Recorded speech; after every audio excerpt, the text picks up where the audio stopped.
খুলনার একসময়ের খরস্রোতা ময়ূর নদ এখন মৃতপ্রায়, নেই পানির প্রবাহ, আবর্জনা আর কচুরিপানায় বিপর্যস্ত পরিবেশ।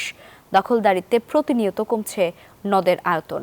শহর রক্ষা বাঁধ, স্লুইস গেট নির্মাণ ও অপরিকল্পিত অবকাঠামো বুমেরাং হয়ে দেখা দিয়েছে, এমনটি বলছেন বিশ্লেষকরা। নদ রক্ষায় যথাযথ উদ্যোগ নেয়ার দাবি সংশ্লিষ্টদের। মাকসুদ রহমানের তথ্যচিত্রে ডেস্ক রিপোর্ট। নদ খুলনার রূপসা নদী থেকে শুরু হয়ে গল্লামারী, রায়ের মহল হয়ে বিল ডাকাতিয়ায় গিয়ে মিশেছে। ১৯৮২ সালে শহর রক্ষা বাঁধ নির্মাণের ফলে গতি হারায় ১১ কিলোমিটার দৈর্ঘ্যের এই নদ।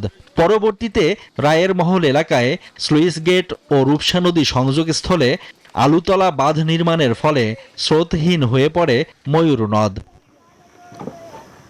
স্থানীয়দের অভিযোগ, বর্জ্য দূষণ, সীমানা চিহ্নিত না করে খনন কাজ, মূল নদের সঙ্গে সংযোগ খালের বিচ্ছিন্নতা, বাঁধ দিয়ে মাছ চাষ ও পানির স্বাভাবিক গতিপথে ব্রিজ কালভার্ট নির্মাণে পরিস্থিতি আরও জটিল হয়েছে।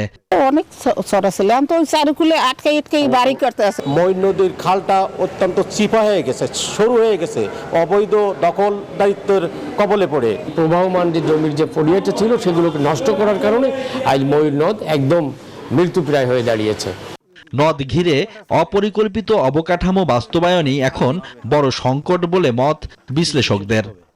সমস্ত জায়গায় একটা দখলের একটা হেডিক পড়ে গেছে এবং ম্যাক্সিমাম জায়গায় কিন্তু মানুষ একেবারে নদীর মধ্যে ঢুকে কিন্তু ঘরবাড়ি করছে।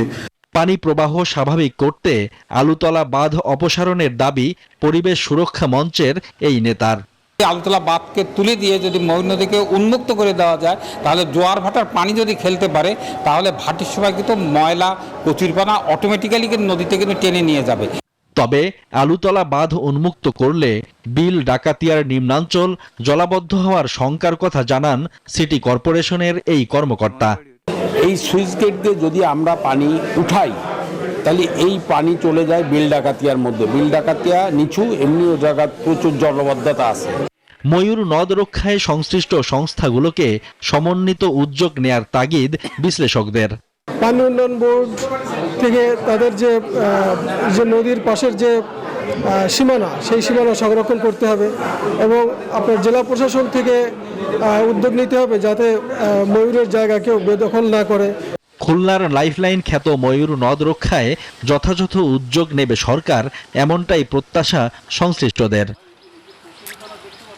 Desk report, news 24।